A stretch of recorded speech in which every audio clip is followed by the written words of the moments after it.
धनबाद की ऐतिहासिक golf ground से शुरू हुई झारखंड आंदोलन की कहानी अब एक नए मुकाम पर है।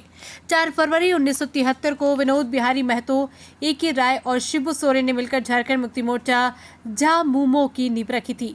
अलग राज्य की मांग को लेकर खड़े हुए इस आंदोलन ने जन जन को जोड़ा और अंततः 15 नवंबर 2000 को झारखंड एक अलग राज्य बना। झामुमो के गठन के 53 साल बाद अब हेमंत सोरेन पार्टी के चौथे अध्यक्ष बनाए गए हैं। इससे पहले 1987 से लेकर अब तक लगातार शिबू सोरेन इस पद पर रहे। इससे पहले विनोद बिहारी महतो 1973 से 1984 और निर्मल महतो 1984 से 1987 अध्यक्ष रह चुके हैं। हेमंत सोरेन की ये ताजपोशी सिर्फ पीढ़ीगत बदलाव नहीं बल्कि झामुमो की रणनीतिक दिशा और नेतृत्व शैली में भी नए युग की शुरुआत है।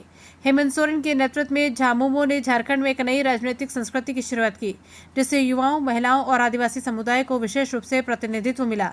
उनके कार्यकाल में शिक्षा, स्वास्थ्य और रोजगार जैसे मुद्दों को प्राथमिकता दी गई। उन्होंने बार बार ये साबित किया कि झारखंडी अस्मिता और विकास साथ साथ चल सकते हैं। शिबू सोरेन, जिन्हें गुरुजी के नाम से जाना जाता है, ने न सिर्फ जंगलों से आंदोलन चलाया बल्कि राज्य की राजनीति को भी एक नई पहचान दी।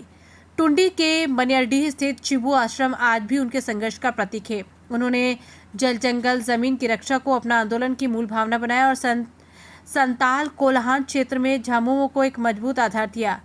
अब जबकि पार्टी की बागडोर हेमंत सोरेन के हाथ में है, तो झामुमो के सामने संगठन को और मजबूत करने, विपक्ष को चुनौती देने और राज्य की जनता की उम्मीदों पर खरा उतरने जैसी कई बड़ी चुनौतियां।